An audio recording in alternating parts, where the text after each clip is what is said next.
Hello, friends. Thanks for being on my channel. Today, I'll be continuing the story of my extraordinarily gifted roommate, picking up from that spring.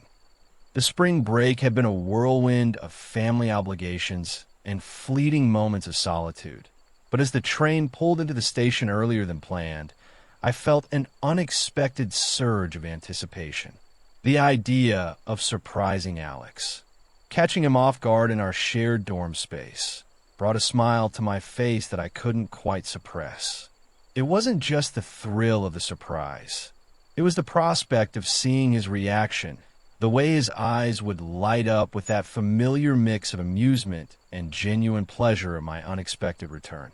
As I navigated the familiar campus paths, each step seemed to echo with memories of our time together. The anticipation built with every stride closer to our dorm room. Imagining Alex's surprised grin when he saw me standing there earlier than expected. I imagined him dropping whatever he was doing, perhaps even spilling his coffee in shock, only to pull me into one of his signature bear hugs that always managed to make the world feel a little less daunting. Yet, as I reached our door, something felt subtly amiss. The usual sounds of Alex's favorite playlists or the clatter of him preparing snacks were absent. Instead, the room lay in unusual silence. My heart skipped a beat, not out of excitement now, but from a sudden, inexplicable unease. I pushed the thought aside, chalking it up to the quietness of the dorms due to the break. Shrugging off my backpack, I decided to freshen up before making my presence known. The bathroom, typically a mundane space, suddenly felt like a sanctuary where I could gather my thoughts and prepare for the playful banter that surely awaited. As I turned on the faucet, the sound of rushing water filled the small room, masking any noises from outside. Little did I know, this brief retreat was about to become the eye of an impending storm, setting the stage for revelations that would challenge everything I thought I knew about Alex and about myself. The bathroom door remained slightly ajar, allowing snippets of sound to drift in from the main room, a fact I hadn't noticed until voices began to filter through, muffled yet unmistakable. At first, I froze, unsure whether to call out or remain silent.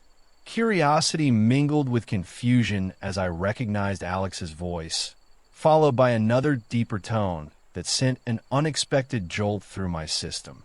It was Marcus, a fellow student from our study group. The same Marcus whose easy camaraderie with Alex had once seemed so innocuous. Their conversation started casually enough, discussing topics from class and plans for the upcoming semester. But soon, the tone shifted, becoming softer, more intimate. The words became harder to decipher, but their meaning was clear in the charged silences that hung between them. Each laugh, each murmur, carried undertones that twisted something deep within me, sparking an emotion I couldn't immediately name. My initial shock gave way to a creeping sense of intrusion, guilt tugging at my conscience for eavesdropping. Yet, I couldn't bring myself to move, trapped by a morbid fascination and something darker, an uninvited guest in this private moment. The realization hit me like a physical blow. Alex had never mentioned anything beyond friendship with Marcus. Was this why? Was there more beneath the surface of their interactions, hidden behind smiles and casual jokes? As the sounds continued, punctuated by what I could only interpret as intimate touches and shared laughter, a knot formed in my stomach. The bathroom, once a refuge, now felt suffocating. Every fiber of my being screamed to confront them, to demand answers. But instead, I stood rooted to the spot, my mind racing with questions and doubts. What did this mean for us? For me? Had I misread every signal, every glance, every touch between Alex and me? Caught in this tempest of emotions, I struggled to breathe, to think clearly. The rational part of my brain urged me to leave, to give them privacy, to deal with this revelation later, when I could process it properly. But my feet refused to obey, glued to the spot by a mixture of disbelief and a perverse need to understand. What was happening in that room was reshaping the landscape of my reality, and I found myself unwilling or unable to look away. Summoning both courage and trepidation, I allowed the bathroom door to creak open just enough for me to peer through the narrow gap. My heart thundered in my chest, each beat reverberating in my ears as if trying to drown out the scene unfolding before me. There he was, Alex, standing against the soft glow of the desk lamp, his silhouette illuminated with an almost ethereal grace. He was completely unclothed, his body bathed in shadows that danced across his skin like whispers of secrets untold. In that moment, I couldn't help but notice how breathtakingly natural he looked, as though vulnerability itself were a garment tailored perfectly for him. His movements were deliberate yet fluid, exuding a confidence that bordered on reverence. It wasn't merely physical. It was something deeper, an aura of self-assurance that seemed to fill the room. I felt my breath catch in my throat, a mixture of awe and something else I couldn't quite name. There was beauty in the way he moved, unhurried and unapologetic, as if he existed in a world where judgment had no place. But then my gaze shifted slightly, drawn toward the other figure in the room. Marcus, the man who had sat beside us during countless study sessions, cracking jokes about professors and debating theoretical concepts with the same ease that Alex brought to everything else. Only now, he wasn't laughing or arguing. He was entangled with Alex in a way that made my stomach churn. Their bodies moved together in a rhythm that spoke of familiarity, of trust built over time. It wasn't frantic or hurried. Rather, it was measured, almost tender, as though they were speaking a language without words. I watched, transfixed, as Alex leaned forward, his expression one of quiet intensity. His hands traced lines along Marcus's arms, not possessive but exploratory, as if rediscovering something precious.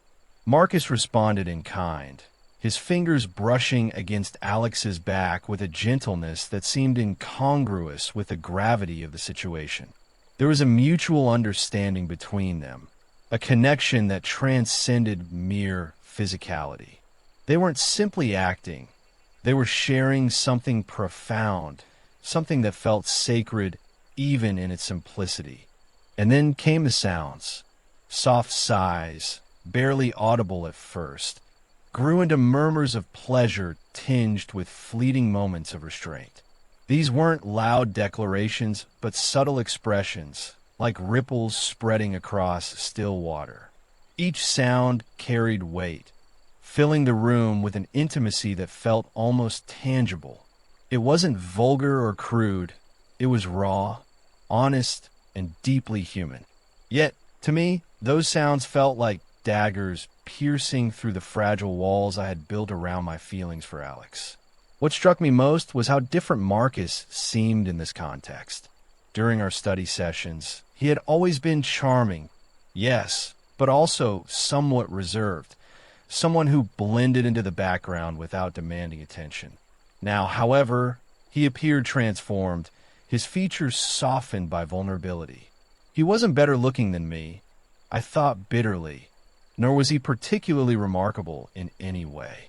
And yet, here he was experiencing something with Alex that I had foolishly believed was meant for me alone. Jealousy surged within me, sharp and bitter, clawing at my insides like a wild animal desperate to escape. Why him? The question repeated itself endlessly in my mind, each iteration laced with resentment and insecurity. I convinced myself that I was cuter, smarter, funnier, that I deserved this moment more than Marcus ever could. But even as I clung to these thoughts, I knew they were hollow attempts to mask the deeper truth. I had underestimated Alex, misjudging the complexity of his desires and the depth of his connections with others. Standing there, hidden behind the cracked door, I felt small, like an intruder in a story that didn't belong to me. The longer I watched, the heavier the weight of my own inadequacy became.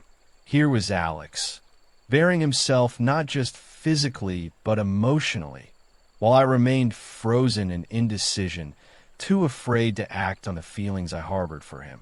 In that moment, I realized how much I had taken for granted. The quiet moments we shared, the lingering glances, the unspoken promises I had assumed would eventually lead somewhere meaningful. Yet here was proof that I had been wrong. Alex had moved forward without me, forging a bond with someone else while I lingered in the safety of ambiguity. The realization stung, not because Marcus was inherently better or worse than me, but because I had failed to seize the opportunity to be the person Alex turned to when he wanted closeness, trust, and intimacy. As the scene unfolded before me, I found myself oscillating between anger and despair. Anger at Alex for not waiting, for not giving me the chance to prove myself worthy of his affection. Despair at my own cowardice, at the countless moments I had let slip away because I was too scared to confront the truth of what I wanted. The room, once a sanctuary of shared memories and laughter, now felt alien. A stage where someone else played the role I had secretly hoped to claim. Finally, unable to bear the sight any longer, I stepped back from the door, letting it close silently behind me. The darkness of the bathroom enveloped me, offering a temporary shield from the storm raging inside. My reflection stared back at me from the mirror, pale and haunted, as if accusing me of complicity in my own heartbreak. I wanted to scream, to cry, to do anything that might release the pressure building within me. But all I could manage was silence, a heavy, suffocating silence that mirrored the chasm widening between Alex and me. The aftermath of that fateful evening unfolded in a chilling dance of avoidance and tension. When Alex finally noticed my presence, the air between us thickened with unsaid words and accusations. I can explain, he offered weakly, but the damage was done. Trust, once a sturdy bridge between us, now lay in ruins, its pieces scattered across the floor of our once shared sanctuary. Our daily routines transformed into a series of calculated movements, each step measured to avoid any unnecessary interaction. Meals were eaten separately, lectures attended without the comfort of familiar company. Even the simplest tasks, like brushing teeth or choosing a movie, became battlegrounds of stubborn silence and veiled hostility. The room, once vibrant with laughter and shared dreams, turned eerily quiet, save for the occasional rustle of pages or the muted glow of separate screens.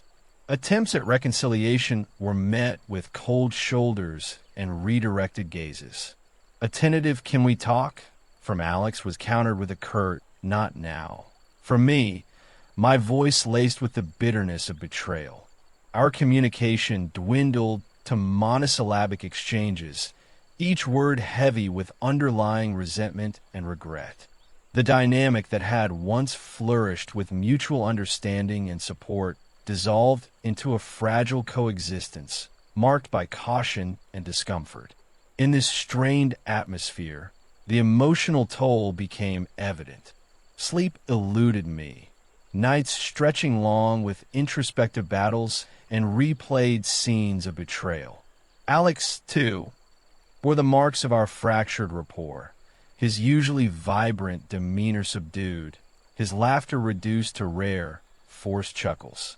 The burden of unresolved conflict weighed heavily on both of us, manifesting in restless nights and distracted days, each lost in our turmoil of thoughts and what-ifs. Amidst this cold war, the dorm became a silent witness to our internal struggles. The walls seemed to absorb our unspoken grievances. The furniture arranged not for functionality, but for maximum separation.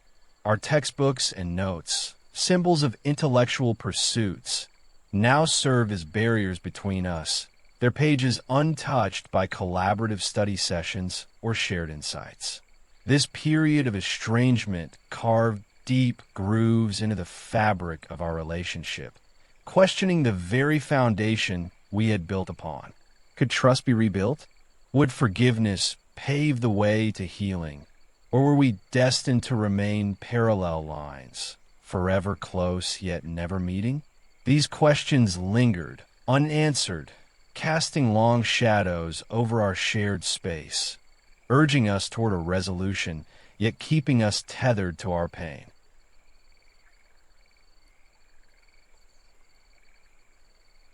In the solitude of those strained days, I found myself drawn to the window seat, a spot that had once been a shared haven during late-night talks and quiet reflections. Now, it served as my solitary perch, where the world outside seemed infinitely simpler than the complexities festering within our dorm walls. The campus stretched out beneath me, alive with the vibrancy of returning students and the promise of new beginnings. Yet, here I sat, ensnared by a web of conflicted emotions, unable to find solace in the familiar sights. The view from the window became a mirror reflecting my inner turmoil.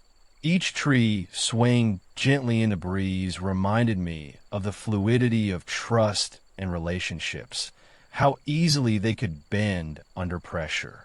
The students walking by appeared to carry the weightlessness of youth, their laughter and chatter a stark contrast to the heavy silence that enveloped our room. I envied their simplicity, their apparent freedom from the burdensome intricacies of broken bonds and unspoken resentments. Thoughts of Alex permeated my solitude, recalling the warmth of his laughter and the ease of our former camaraderie brought a bittersweet pang to my chest. How had we arrived at this impasse? Was it merely jealousy that clouded my judgment, or was there a deeper insecurity at play? The questions circled endlessly, each answer leading to more queries, creating a labyrinth of doubt and self-reflection. Pondering potential resolutions, I wrestled with the notion of forgiveness. It loomed large and daunting, like a mountain too steep to climb. Yet, the alternative, a perpetual stalemate of cold indifference, seemed equally unbearable. I considered the possibility of an open dialogue, a candid exchange stripped of defenses and pretenses. Could such vulnerability mend the fractures between us, or would it expose wounds too deep to heal? These musings often led me back to the crux of our discord: trust. It was the cornerstone of our relationship, now shattered and scattered. Rebuilding it would require more than apologies and explanations. It demanded a willingness to be vulnerable, to acknowledge mistakes and accept imperfections. As I gazed out at the horizon, the sun dipping low and painting the sky in hues of orange and pink, I realized that moving forward might necessitate stepping into the unknown, embracing uncertainty with hope rather than fear. In these quiet moments, away from the charged atmosphere of our shared space, clarity began to emerge. The path ahead was fraught with challenges, requiring courage and compromise from both sides. Yet, the thought of navigating it alone, without Alex's companionship, felt like a journey bereft of its true destination. Perhaps, in time, we could find our way back to each other, rebuilding what was lost with patience and understanding. As the days stretched into weeks, the silence between Alex and me grew heavier, each unspoken word adding layers to the invisible barrier that separated us. The room, once filled with the warmth of shared laughter and dreams, now echoed with the hollow sound of misconnections and unvoiced apologies. In the quiet moments when our eyes accidentally met, there was a flicker of the old familiarity, quickly masked by the current of unresolved tensions. The future of our relationship hung precariously, swaying between the possibilities of reconciliation and the abyss of permanent estrangement. Could we navigate back to the shores of friendship, or were we destined to drift apart, carried by the strong currents of hurt and misunderstanding? These questions loomed large, casting long shadows over our daily lives, urging us toward a resolution, yet keeping us anchored in our pain. Despite the Cold War that had settled between us, there were moments, fleeting and fragile, where the old dynamics peeked through the cracks of our hardened facades. A shared glance at a funny meme, a brief nod of agreement during a group discussion, or the accidental brush of hands reaching for the same book. All these instances hinted at the underlying bond that had once defined us. They were small, almost imperceptible signs, yet potent enough to stir a cautious hope that perhaps, just perhaps, the foundations of our friendship were not entirely eroded. This hope, though faint, was a lifeline in the turbulent sea of our emotions. It suggested that while the path to healing was fraught with challenges, it was not impassable. The journey required more than just a willingness to forgive. It demanded a mutual commitment to rebuild, brick by brick, the trust that had crumbled under the weight of betrayal and jealousy. Each day presented an opportunity to take a step towards closure, whether through a simple conversation about mundane topics or a shared acknowledgement of past joys and sorrows. As I contemplated the road ahead, the realization dawned that moving forward did not necessarily mean returning to what we were. It meant evolving into something new, shaped by the trials we had faced and the lessons learned. The essence of our relationship might transform, adapting to accommodate the scars left by recent events, but could still retain the core elements that had initially drawn us together.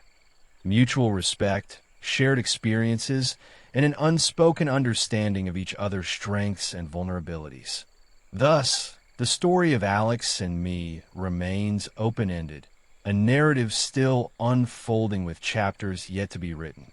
The next installment awaits, pregnant with potential and promise, ready to explore whether bridges can indeed be rebuilt or if new paths must be forged. Whatever the outcome, one truth remains certain. Life, much like our relationship, is a journey of continuous discovery, demanding resilience and adaptability. And as we stand on the brink of this new chapter, the only certainty is the unwritten nature of our future, inviting us to pen our stories with honesty, courage, and an open heart.